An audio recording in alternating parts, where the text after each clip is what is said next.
not common on this particular show that I make a very short introduction. And today I choose to do that because I've got a long story to tell.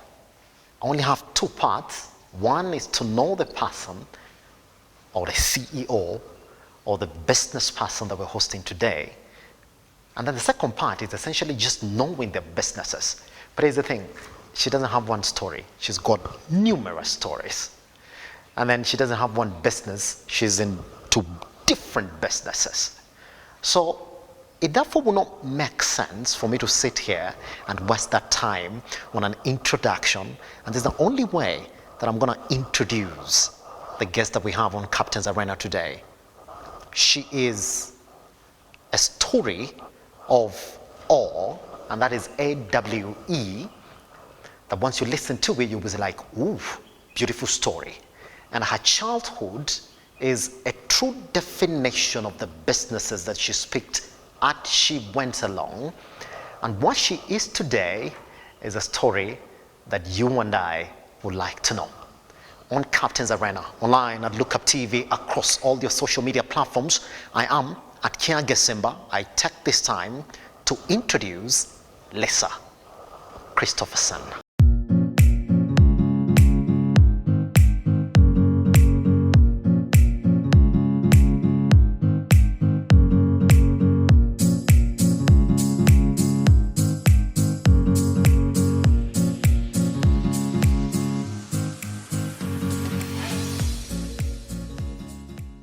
How are you doing, Lisa? I'm very well. Thank you very much for inviting me to be part of your show. Happy to have you around. Thank you. Asante sana. Here's the thing. I was given a script and I have it because I have to stick to it for the sake of running through the details in our shoot today. But here's the thing. Really? Yes. You have to do that? Yeah, I gotta do that. Why? Because there's so many details I don't want to miss. I don't want to miss them. And the order of the events in the script. Let me start like this. You are everything in terms of description. You are a mother, you are a social media personality, you are a TV personality, you are a business person, you are a TV reality star. What best describes you, Lisa, today? What would you like people to see? What I would like to be is an inspiration, especially to the young women today in Kenya who are growing up, who somehow are lost in their path, to realize you try certain things in life, it might not always work, but it might, but keep going, you know. I have a very good saying that what doesn't kill you makes you stronger. So always fight for your passion, for your dreams, for those visions that you have out there. They're not always easy. It's not always that glamorous image that we portray, you know. It's been hardship, it's been a long journey. So what I would like to say is never give up. Your story doesn't start right here in the country. In fact, this is the end of your story. Story begins in Tanzania. So when people look at you, they're like, she's not from around. She's not even from Africa. That's it. And even that's Swahili pop. We're going to get into it. Your story begins in Tanzania.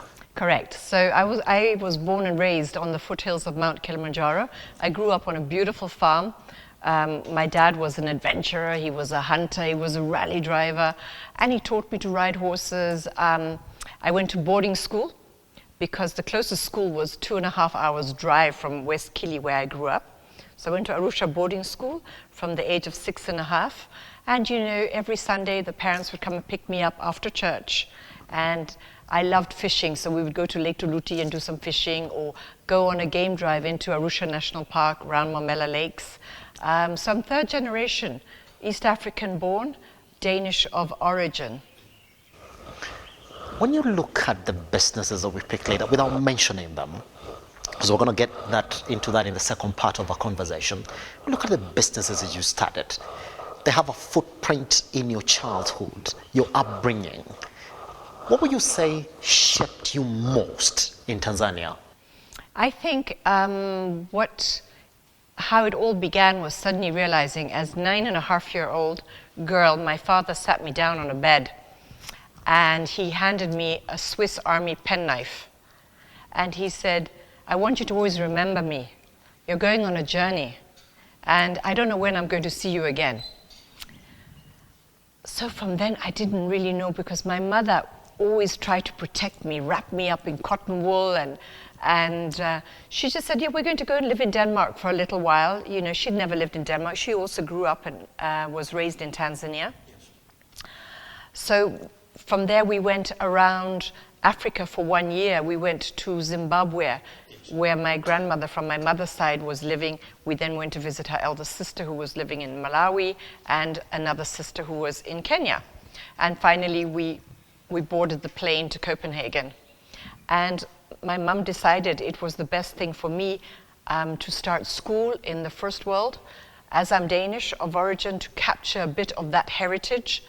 And it was only 3 years later, actually when I was 13, that I was told my parents had actually divorced. So they never told me in all those years. And I think that was that moment when I realized I can't trust anybody, even my parents. At a young age? Hold on, because for you, you're going back to your motherland, and you were like, okay, good, the explanation was quite clear for you.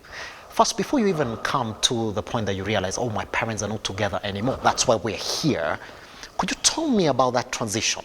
Born in Tanzania, going to national parks, you know, swimming in lakes and fishing, and all of a sudden, Denmark, here it is. I know, Denmark, and suddenly they give you a bicycle. Now you go to school on a bicycle, like, hini, what?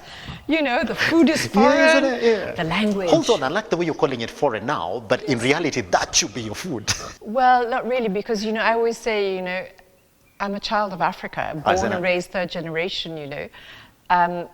Denmark, it's a passport, it's a heritage. You know, there's blood transitions or bloodlines. However, I was never brought up that way. So you're brought up with what you know.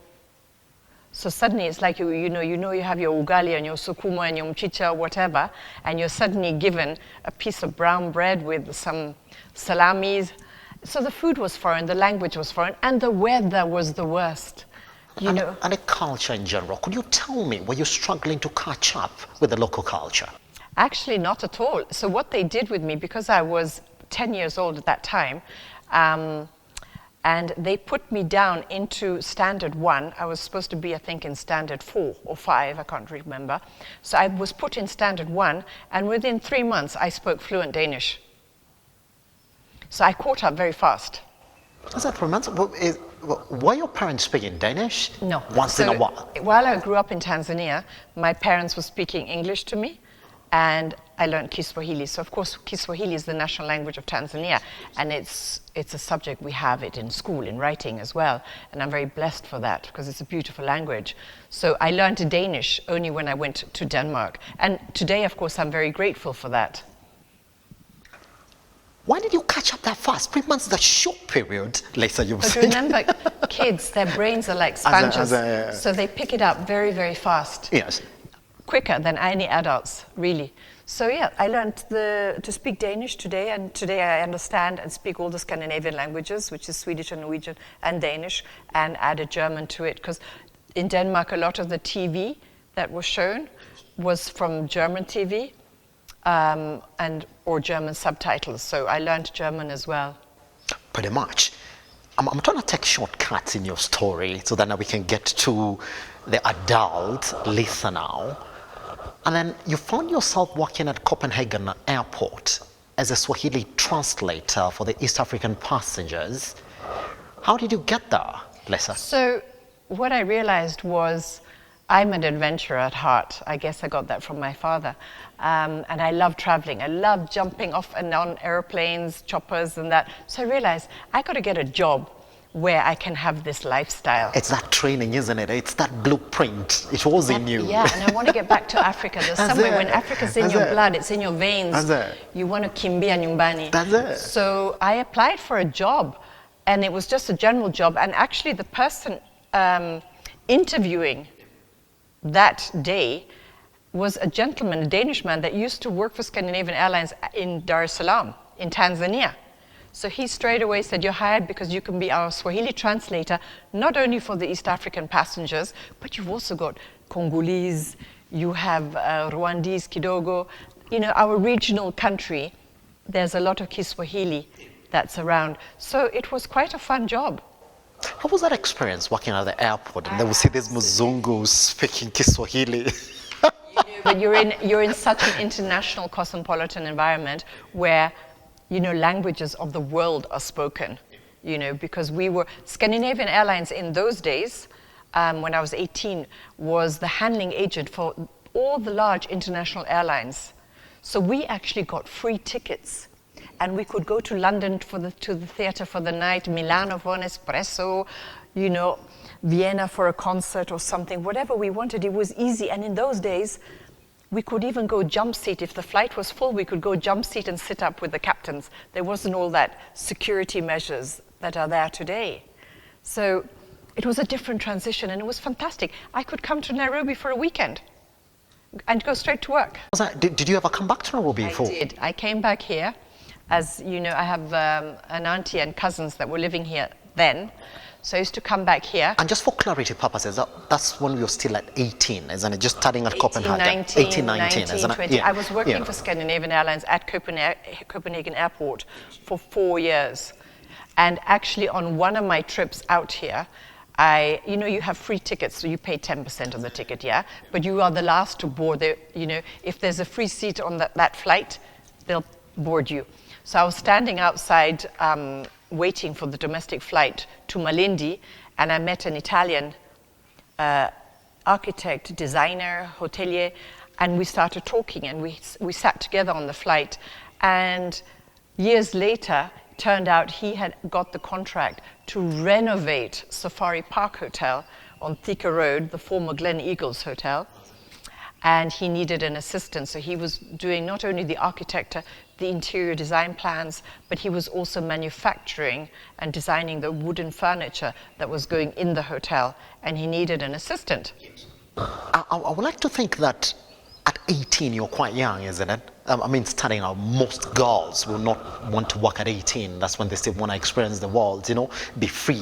What is this thing about you to say, well, I want to start working? I want to start working, but I think also that when you are born and raised in Africa, kids who are born and raised in East Africa particularly, you have a different upbringing. There's discipline. The life here is very different to what it is in Western. I see youth in Western, they don't have manners. They're not brought up with the same integrity, vision. So we have a much broader vision on life. And as a teenager living with my mother now, and I'm knowing that, I've got a single mother, she couldn't afford everything. So if I started working by the age of 13 in Denmark, I would go and deliver newspapers early in the morning. In the summer, I would work in the kiosk by the harbor selling ice creams. So I did different jobs. I was even at one time when there was a TV strike, somebody picked me up on the street in the town I was living and said, "We want you to be our TV news presenter." And I was 17 at that time. So it was interesting how the TV already came from then to date. All the way to a lot of years down the line. And we want to talk about that. So at 23 now, Lisa, you decided, I'm going to go back to Africa, but more specifically Nairobi, Kenya. Let me take you back to this. While you were in Tanzania, did you have any exposure to the life in Kenya? Not much at all. However, it was, when I got that offer from the Italian architect designer, I thought, what a wonderful opportunity. I am not trained an interior designer. Spirit of adventure. I'm passionate about all things beautiful. Yeah. And I'm blessed to know how to decorate and put things together beautifully. So I've been doing that, right? Where did that come from? I think it's just my love for reading magazines, like at the airport, you would sit and wait for flights and you go through magazines, look at beautiful interiors and furniture shops. Copenhagen is full of beautiful, beautiful architecture and designs. Danes are known for their furniture designs. So I think I've seen enough to understand this is what I really love. So when I got this job opportunity saying, come and work for me, you'll live in a suite in the hotel, you have a car, you'll have your work permit, you get your salary. What is there to say no to? So I lived in a one-bedroom apartment, had a car, and I packed 22 suitcases and a one-way ticket to Nairobi. Was there anything saying maybe not? Not at all, because I know that, I never think, if it doesn't work, I can always go back to Denmark, I could go anywhere in the world with the Danish passport. I don't think like that. I make a decision and I'm going to make it work. That particular personality right there, does it stem from you realizing that when it came to personal decisions, you had to make them by yourself? Because all of a sudden, here's you realizing that your parents are divorced without you essentially knowing. Is that what it is? I think part of it is that. And yeah, maybe I could blame my mother today. But at the end of the day, she was doing the best with what she wanted to protect me in the best possible way, thinking what she was doing was the right thing. But when I look back, it was not the right thing. She should have been honest with me. And that's just her personality, and she was like that throughout her life. Yeah? So that's why today I don't trust many people. So at 23, here you are in Nairobi, Kenya, and you started out at Safari Park, helping this interior designer essentially just go around the hotel and redesign it. How was that experience? Could you tell us? It was fantastic. The hotel itself was beautiful. And it was in those days owned by Chairman Chan, a South Korean gentleman. And he respected the Italian architect designer and gave him more or less carte blanche to do what he wanted to do. I realized that guests would come to the hotel for lunch and they said, "Oh, we love that furniture." So I convinced him, can I start a furniture showroom at Safari Park Hotel so we can then sell the furniture that we're supplying the hotel with to guests who are visiting, whether they come for a meal or there's conferences or whatever. So I did that. And at certain times, the Italian was traveling the world the whole time thinking, oh, Lisa's in charge now. So certain times I had to also take a week off and fly to Malindi and just look after his hotel while he was away, check on the furniture factory down there. So I was flying up and down a lot, and it was fantastic. You live in a great hotel, playing tennis in the afternoon, swimming, going to Nairobi National Park on the weekends. It was beautiful. Your auntie was in Nairobi at that time that you made a decision then to fully move to Nairobi. Was it part of the reason why you had this confidence to move? No, not at all. Yes. She has her very own life, and you don't choose your family, you're born. And I chose it because I wanted to learn about decorating, interior design, furniture, architecture, and all of that. So it became a huge passion of mine, which I have done a lot of interior design work subsequently, I worked with the team when the US Embassy was being built in Gigiri. America is coming to Africa. Africa meets America. America doesn't have any history. Africa does. So I was brought in as the African art expert and decorated all the public areas in this US Embassy with African tribal art, interior textiles, stunning, really beautiful. And also I had the opportunity to work with Coca-Cola's head office in Upper Hill, decorating all of their floors with a lot of tribal art because it tells a story. Every piece in African art was made for a reason, has a function and a purpose, was never made for commercialism. And today it's very sad because it's a vanishing world. So I'm trying to keep that flame alive, by telling the story of African art, because Kenyans are born today and they don't know their own culture. They don't know the origin of its pieces. Those beautiful wooden 3-4-legged stools today are replaced with plastic. Beautiful tribal spears are replaced with AK-47s. The old ceramic pots for cooking are replaced with aluminium sufrias. It's the charm is being lost along the way. So for me, it's important to tell the story wherever I can. All right, now personal revelations. You go by the nickname Mama Chui. Mama Chui. Hiyo ni kweli. Hiyo ni kweli. When did it start? I wore a lot of leopard print, and my fellow cast members started calling me really every day, Mama Chui, Mama Chui. So it became Mama Chui as my nickname, which I love. Nothing about your personality? My personality? That's for other people. Chewy is leopard, isn't it? Yes, it is. Stealth, steady, calculative, Strong. barely misses when they go out hunting. And secluded lives, they're not. No, very private, as I am. Another personal question. When you look at your life back in Tanzania, it's interesting because I'm talking about this because you're going to tell us exactly where you think Kenya is home. But if we look at your life, we will say that Tanzania is home. When you look at your life in Tanzania, is there one thing that once you look back, you will say, well, now that is exactly what made me who I am today? Because part of your childhood, I mean, the best days of your childhood is in Tanzania.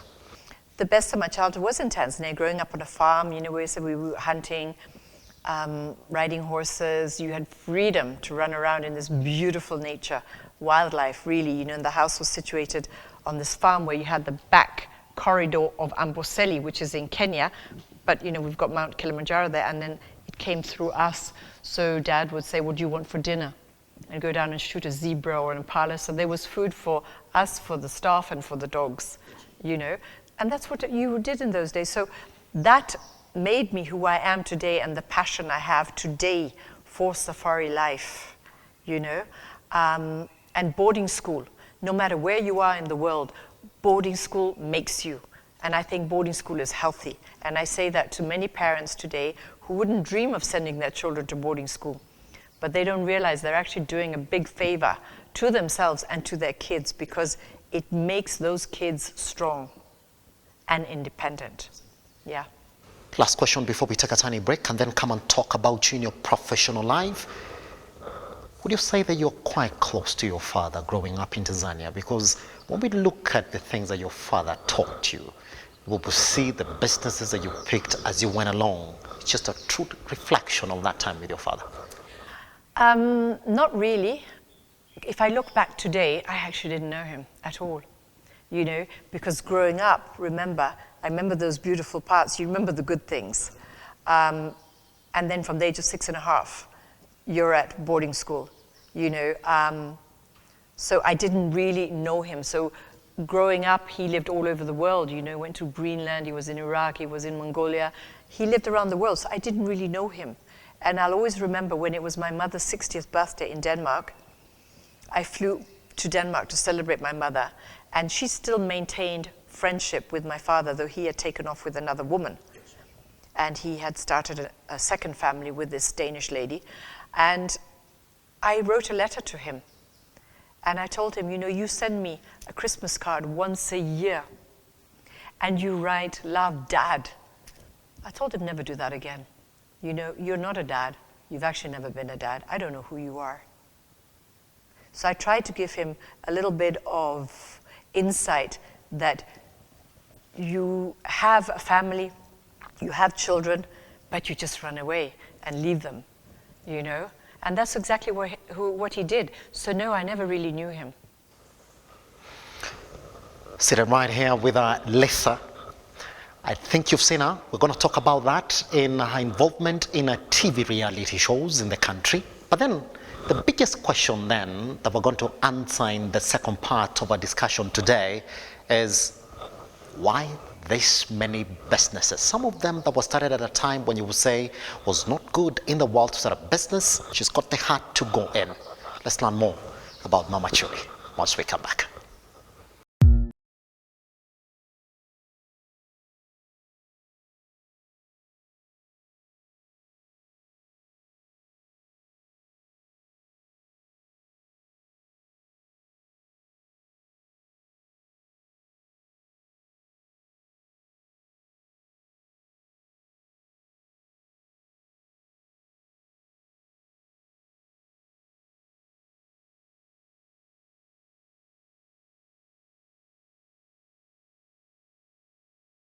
Welcome back to the Captain's Arena. We are seated with Mama Chewy, Lisa Christoffersen, really looking at what makes her a business mogul. Now, if you missed a first part of a story, please go back at Look Up TV across all your social media platforms, right here on YouTube at Look Up TV, then start listening to it as well. so that you could get inspired as we are right now. All right, let's then talk about now you in the professional sphere. That your art business that we do know now didn't start right in Kenya. That indeed it started in Tanzania. That you still had to go back to Tanzania to get that base before coming back to Kenya and introducing it. Can you give us a background? I went back to Tanzania because I was offered a job in the safari industry. Lisa, you must have been really lucky. The only thing I hear about your story is I never struggled to get a job. Somebody came and gave me a job. I think it's, we believe in, the universe. You say to the universe, I need that job, voila. I was lucky, and I think, with my background being, Africa born, but also having the experience in Europe, living in Europe, gives you a stronger sense of understanding life, businesses. And I was offered this job in Tanzania in the safari industry, and it was for marketing for safaris in Tanzania. So I was sent to all these international trade shows for safaris, for travel, for journeys, and it was fantastic. And I did that for some time, and then I realized that the building across the road from where our offices were in Arusha on Gole Ondoi Road was a collapsed old theatrical theater building. So I found out who owned it. He was in the coffee world, Mr. Bohora. I got hold of him and I said, look, I would like to rent your space. And from there I created Bush Friendly. Bush Friendly meaning you're environmentally friendly, right? So I had local artists who had the corridors painted with Tinga Tinga art, which is, Tinga Tinga, Elias Tinga Tinga was one of the most famous original artists of Tanzania, who sadly got shot many years later in a nightclub in Dar es Salaam. And so it became a cult, and these followers started painting Tinga Tinga style. And I had them there. I rented out shops to flower shops. The front part I rented to a friend who created a discovery bar club, because we didn't have any entertainment, so we had to create it ourselves. So I created it there. So that was my first business, doing in crafts, in art per se, and doing some interior design work as well. So this idea then, you replicated it right here in Nairobi. And it's funny how you said, I'm going to look at my house, my home, I'm going to convert it into an art gallery.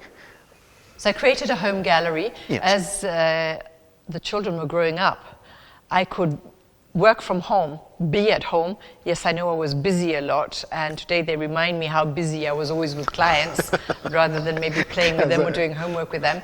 But it was a lifestyle that I chose. So created the whole home, furniture, the walls full of African tribal arts, spears, textiles, shields, masks. So the whole home was transformed into the home gallery, and it was very, very beautiful. And a great space. But at that time, in 2006, I got very, very sick and got weaker and weaker, and the doctors here couldn't help me. So I decided to fly to South Africa, and I was diagnosed with stage 4 cancer. So I had 2 massive tumors in my uterus, had all spread to my lungs. So at that point, I couldn't walk 50 meters without coughing blood. I didn't realize I was so sick. What was the duration from you realizing that you were essentially very sick to you leaving the country for treatment? So in August, I started bleeding a lot, even fainting. Before that, you were living a normal life? Yes, a normal life, and I've always led a very healthy, balanced lifestyle. And, it would never occur to me, Lisa, cancer, you must be kidding me. Anyway, here we are now in October, beginning of October. I'm in Johannesburg. Girlfriends of mine had introduced me to one of the top gynecologists. Like, you couldn't get in, but I squeezed my way in and said, I need to see him, Saul. So I got to see him, and he was fantastic.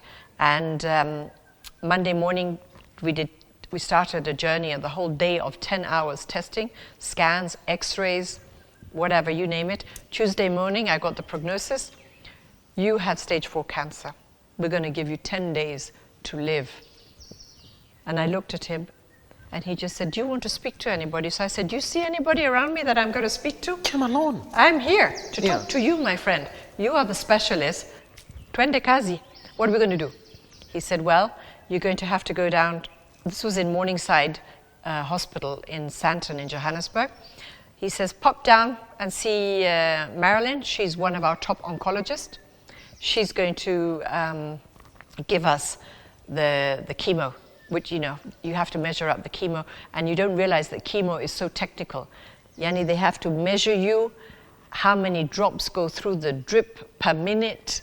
It's very calculating, it's very technical. I never realized that. So I popped down to see Marilyn. She redid all the tests to reassure that the confirmation was correct. It was indeed.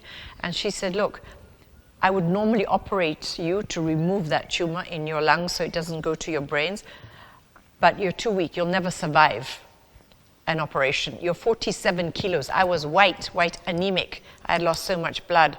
47 kilos is tiny, isn't it? I was tiny. That's the weight of a child. So I couldn't, I mean, I had no appetite, nothing. I could, like I said, barely walk without coughing blood. So, and it was hurting me to eat. And so she said, look, we're going to apply for the strongest chemo in the world to the Ministry of Health in South Africa. And that will take a few days because that is like getting a permit to get that chemo, which is under lock and key. And interesting, only 3% in the world survive that oral chemotherapy treatment. And here I am today because I told the doctor, I'm busy. I have places to go, people to see, children to raise, safaris to do. I have no time to die. Life is too amazing. So I was put into hospital the following Monday. And I remember Jerotich Say, a girlfriend of mine, whose mother Tabitha was the High Commissioner in Pretoria for Kenya. Jero drove up and she was holding my hand and I was like, do you think it's a good time to have a glass of champagne? We just joked and laughed, you know. Anyway, the doctor came in and administrated the chemo because we're like, what does chemo look like? We're all very curious. You hear about chemo, but you never you don't know. really, You know what a cappuccino looks like or a glass of water, but chemo? What is chemo? Chemo was administered, my lungs collapsed. I hemorrhaged into my lungs. I had 7 blood transfusions, 2 of which my body rejected, and then I died. So if you see the scar I have here, I woke up days, I don't even know how many days later, in a tiny corner of ICU with pipes attached to every part of my body. I couldn't move. I couldn't speak. It was the most quietest time of my life. But you could feed yourself. I was compos mentis. I could write. So I've written tremendous journals. During 5 weeks, I was on weekly chemo. I was actually on, for 3 months, I had weekly chemotherapy. And 1 week, I remember one time I was then taken to a day room. After the 5 weeks in ICU, I was moved to a private room. And at night, they would give me the chemo at night, so I would sleep through it, wake up in the morning, and that was normally a duration of 12 hours. Well, 19 hours later, the nurses had forgotten about me, and the chemo was still going through my veins. It had burnt through my skin, so I had chemo burns on my hand, and I was saying, that's probably a good thing.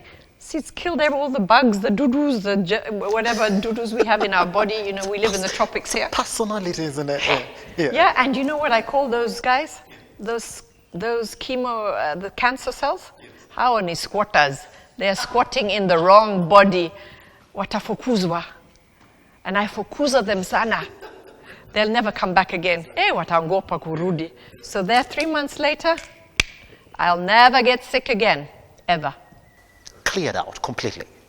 190%. You called yourself a miracle. How did the doctors react after you walked out? They were a miracle. They never thought I'd pull through. And I remember Dr. Marilyn, the oncologist, giving me a piece of A4 paper with all the side effects. You're going to be vomiting, you're going to have joint aches, all the different side effects from chemo. And I remember tearing it up and saying to her, none of these are going to happen to me. The only thing that did happen was losing my hair, which was a good thing. You know, women like makeovers, right? So I lost all my hair and I said, now it's my chance to go around wearing a wig. And, you know, I don't know if you've ever watched the movie The Devil Wears Prada, where in New York this chick is catching all these Hermes scarves. That was me. Girlfriends from around the world were amazing. They sent me boxes of Hermes silk scarves. So I learned to funga my scarf in all these different ways, and I created a trend. Like a true African. Yes. And I created a trend. So, you know, looking back at that time, I flip it into what an amazing story. However, there was another flip side to that story. Back in Nairobi, some staff that were working at the house, the home gallery, in the home gallery, there was a first floor which I converted into offices. So I had a lady working for me like as a secretary, doing all the administration work, and then I had Sammy Lumanga, an accountant that used to work for friends of mine, Oryx Safaris. Anyway, none of them thought Lisa would ever survive. So when I finally came back to Kenya, just over 3 months later, I realized that Sammy had forged my signature on all the checks. So those days you're writing checks for your rent, you're writing checks for paying suppliers, for water, your electricity, blah, blah, blah. Everything was checks. And you know, my girlfriend who lived across the road, Julie, she very kindly, she's in the travel industry, she would come down with my checkbooks. I would actually sign some of them, but they were like, you know, what are we paying? And I would sign. But he went and forged the others and cleaned me out. I came back, I didn't have anything, not even a dururu in my bank account. I tried to take him to court, but at the end of the day, you know, sadly, our judicial system, you know, files get lost. He had bought land in Masaini, you know, and there's no title deed or anything. So, you know what? At the end of the day, he has to live with himself. If he can live with himself as a thief. At that time, when you're going through your survival, yeah, you would expect more support. But it was the opposite. So, you know, I let it be, and Sammy's running around out there, and I just picked myself up and started all over again. Is it the story of the Nairobi Art Gallery that is still in operation up to date, which you are a director, isn't it? Yes. All right, just before we cross over to Nairobi Lifestyle, and I want to put all of them together like that, what would you say has been your milestone at the gallery in Nairobi? So meeting amazing people that would come from all over the world. Sometimes you knew that, oh, that person, I bet you I've seen her before. And, you know, afterwards you would check and say, oh, it was this celebrity or this Hollywood star, or, you know, meeting amazing people, queens, princesses. I mean, it's just a journey. And I know if I, for example, had that same gallery, let's say back in Copenhagen, I wouldn't meet that variety and spice of people from, you know, international, from a global level. So it's been very exciting. The people that I've met, maintain friendship with these people up until today. And, you know, they follow me on my journey. So from the home gallery, the kids grew up, they've left home, they're on their own journey now. And I decided then to, rather than have a home gallery where people are dependent on you, so it was by appointment. It was by appointment to see Lisa. That was how it worked mostly. I wanted to have a space where people would not depend on Lisa. You can actually go to the gallery and other spaces, and there'll be other people to help you, though Lisa is the brainchild of that product. Yes, pretty much. Now, I want to talk about another venture again, and I've just realized that I've got to talk about it in just one aspect, Nairobi Lifestyle, which essentially is an umbrella of other businesses that you started over time, some of them that you dropped as you continued, and some of them that are still running to date. So could you talk to me about Nairobi Lifestyle? What umbrella are we talking about, and what business are under Nairobi Lifestyle? So it's actually Gigiri Lifestyle. So I found this place in Gigiri right next to the US Embassy off United Nations Avenue. It's the best kept secret in Nairobi. It's a hidden gem. It's a tropical oasis. So the vision board... That's something about you, is that you're always looking for hidden gems. It's as if you're still in the jungle. Yes, hidden gems. We're tafuta in those gems. You know? And, you know, the vision was to have a beautiful space, and it was during COVID. So social